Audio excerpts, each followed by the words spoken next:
Bonjour à toutes et tous, bienvenue sur Sous la loupe, le podcast de la recherche Elmo. Aujourd'hui, nous recevons la chercheuse Neda Hachemi de l'unité de recherche GRAM, Informatique et Biotech. Bonjour Neda. Bonjour Cécile. Comment vas-tu? Je vais bien, merci. Ça me fait très plaisir de te recevoir dans notre studio aujourd'hui. Merci. Tu avais eu l'occasion de participer à notre concept vidéo Bonne question à propos de ton projet. Alors certains auditeurs l'ont peut-être déjà regardé, mais pour les autres, est-ce que tu peux un peu nous reparler plus en détail de ton projet, en quoi il consiste? Oui, je travaille actuellement sur plusieurs projets d'analyse de cycle de vie, mais je pourrais vous parler d'un des projets sur lequel je travaille actuellement. En fait, c'est un projet sur la comparaison des impacts environnementaux de la réparation d'une grosse pièce par laser cladding, additive manufacturing, et du remplacement ou du renouvellement de la pièce. L'idée, c'est de prouver que la réparation de la pièce par laser cladding, même jusqu'à plusieurs fois, c'est déjà très bien au niveau des impacts environnementaux. Ça vaut la peine de la réparer au lieu de la refabriquer et de la réacheter. Est-ce que tu peux nous parler plus en détail également de l'analyse du cycle de vie de manière générale? En quoi ça consiste? Quels sont les objectifs? Oui, en fait, l'analyse de cycle de vie, c'est une méthode essentielle pour évaluer les impacts environnementaux d'un produit ou d'un procédé ou d'un système de production. C'est une analyse qui évalue les impacts tout au long du cycle de vie d'un produit.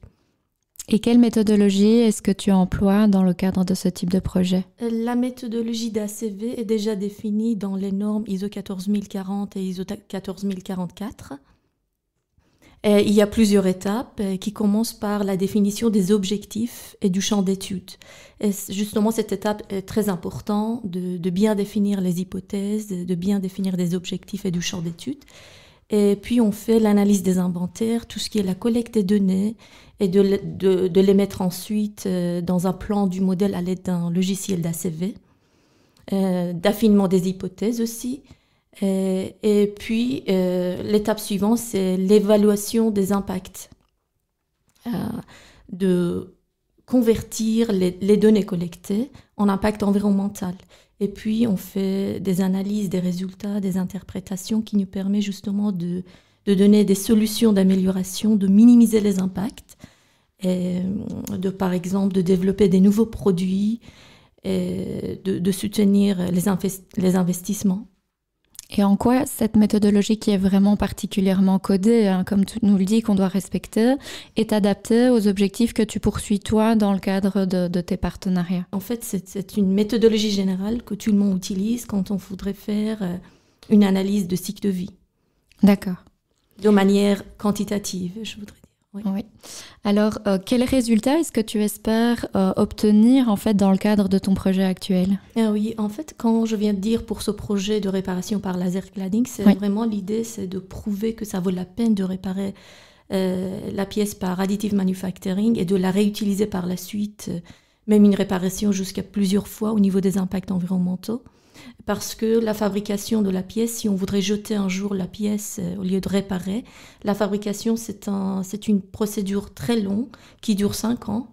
C'est une grosse pièce avec plusieurs parties. Le haut de la pièce est fabriqué dans un pays, le bas de la pièce dans un autre pays. Il y a beaucoup de déplacements entre les pays, le transport, à part la fabrication longue de la pièce. Et du coup, c'est vraiment, on attend d'obtenir des résultats pour montrer qu'au niveau des impacts environnementaux, déjà, on est très loin de la fabrication de la pièce. Est-ce qu'il y a certaines données qui t'ont étonné dans ce que tu as pu découvrir jusqu'à présent? Au niveau des résultats? Oui. Non, pas vraiment.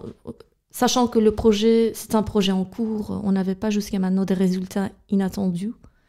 Mais la partie de collecte des données, déjà, c'est une grosse partie qui est sensible. Il faut bien prendre des hypothèses pour avoir une bonne collecte des données dans cette partie d'analyse des inventaires. Mais au niveau de résultats, pas jusqu'à maintenant. Ouais. D'accord. Je pense que ce n'est pas ta première recherche. Donc, est-ce que tu peux nous parler un petit peu de ton parcours précédent en tant que chercheuse? Oui, j'ai déjà travaillé sur pas mal de projets de recherche, mais c'était vraiment des projets techniques. Si je voudrais parler d'un des projets sur lequel j'ai déjà travaillé, c'était pendant des années, j'ai travaillé sur additive manufacturing et des aciers à outils. Et je pourrais faire une liaison avec ce projet d'ACV.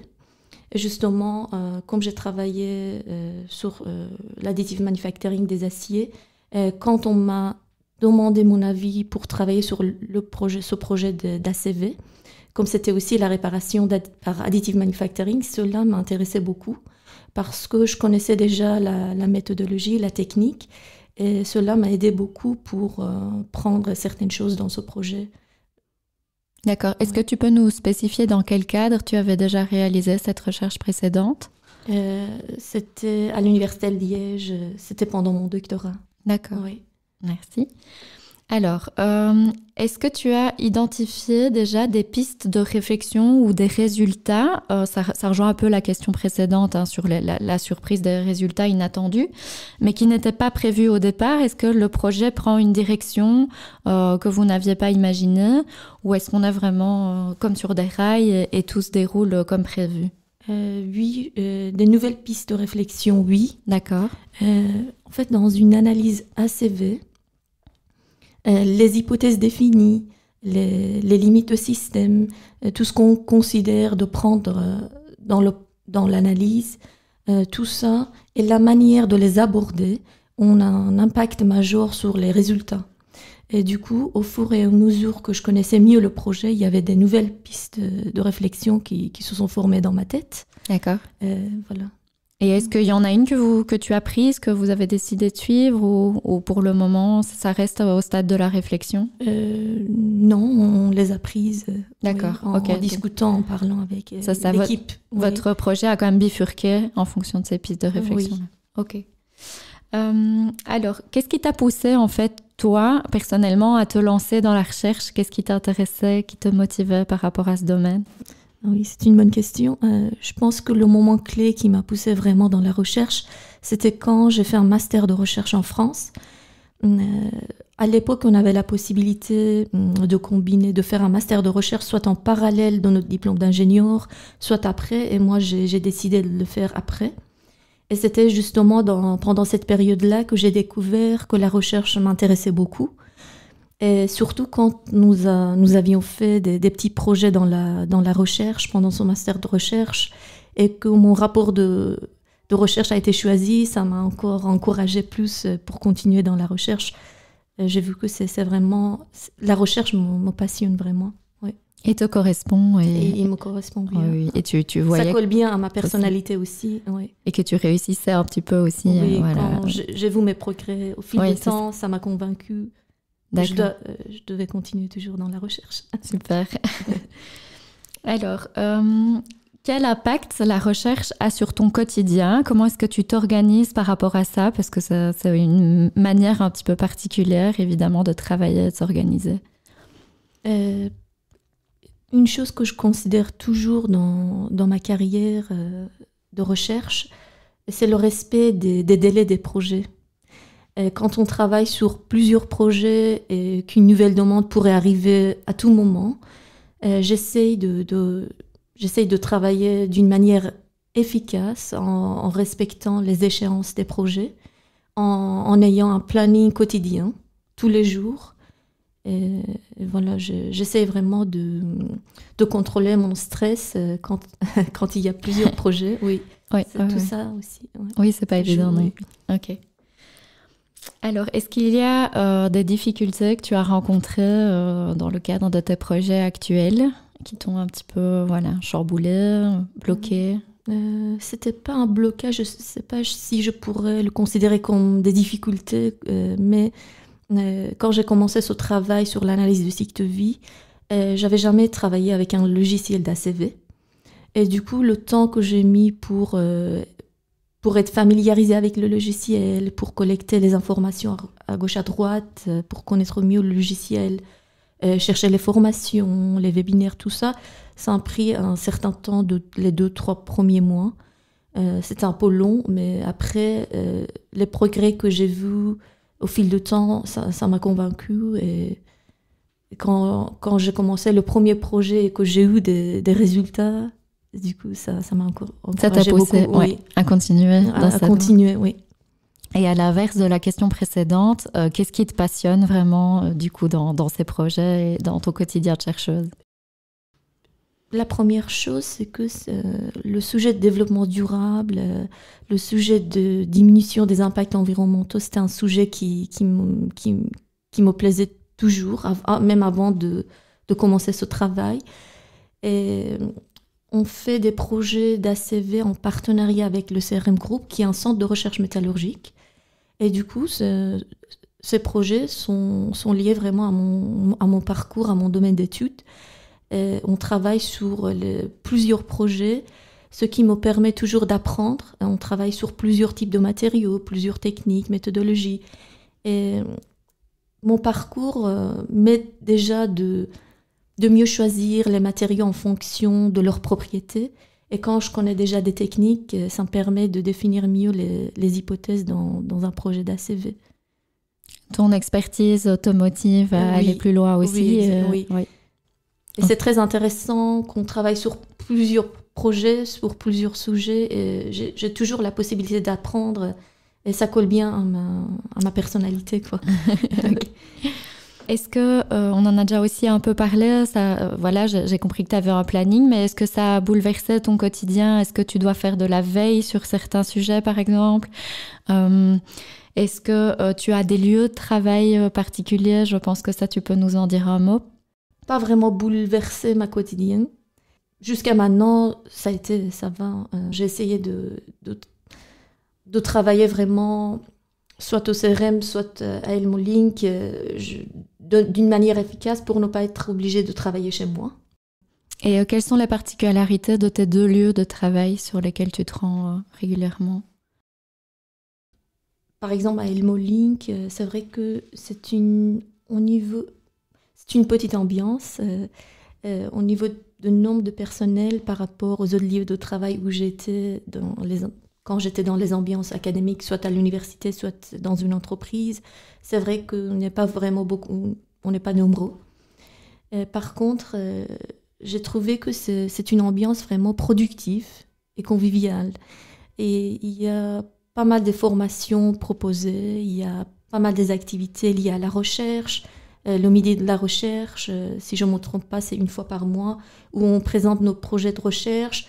C'est justement un moment de partage des connaissances, de faire des collaborations avec les autres collègues, de faire la connaissance avec les autres chercheurs et les professeurs, les enseignants.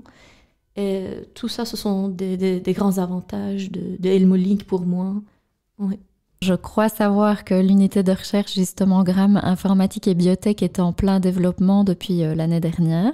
Est-ce que, mis à part les gens que tu croises, tu participes parfois à des projets qui sont mis en place dans le cadre de cette unité de recherche?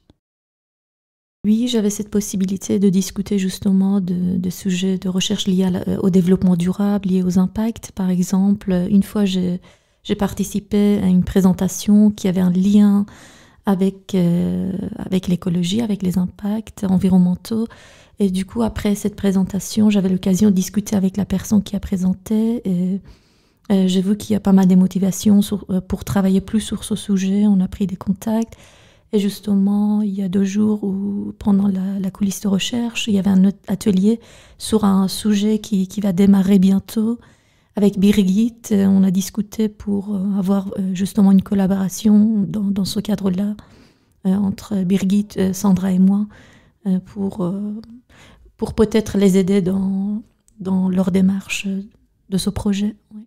C'est vrai que tu travailles sur une thématique qui nous touche tous actuellement et notamment pour l'avenir. Oui, c'est un sujet qui est un peu devenu à la mode, qui est demandé, qui est pratiqué aussi. Et de plus en plus, on demande d'évaluation des impacts environnementaux parce que c'est justement dans les 17 objectifs de développement durable. Oui. Et du coup, est-ce que tu penses poursuivre la recherche dans le futur quand tu auras terminé ta collaboration peut-être avec le CRM et les projets actuels? Oui, tant que possible, parce que c'est un sujet qui m'intéresse, comme je viens de t'expliquer tout à l'heure. C'est un sujet qui m'intéresse beaucoup. Et tant que possible, j'essaie de travailler sur ce sujet c'est quand même très agréable pour moi de prendre plusieurs projets différents avec des techniques différentes, mais tous avec les objectifs similaires des impacts environnementaux. Voilà. Tu te sens bien en tant que chercheuse et tu continues à te voir comme ça. Oui, super. J'ai encore une petite question pour toi, Neda, mais ça va un petit peu rejoindre celle de la vidéo. Est-ce que tu as une chanson que tu voudrais faire découvrir ici à nos auditeurs où on pourrait mettre quelques notes, une chanson que tu écoutes actuellement? N'importe quelle chanson, en français ou en persan. Oui, comme tu veux. Une chanson, la même chanson peut-être. Oui, c'est toujours celle-là. Je vous ai dit à la vidéo. C'est le coucher du soleil. D'accord, donc on va faire passer quelques notes. C'est une chanson iranienne, oui, en persan. Super, merci beaucoup Neda, bonne continuation. Merci.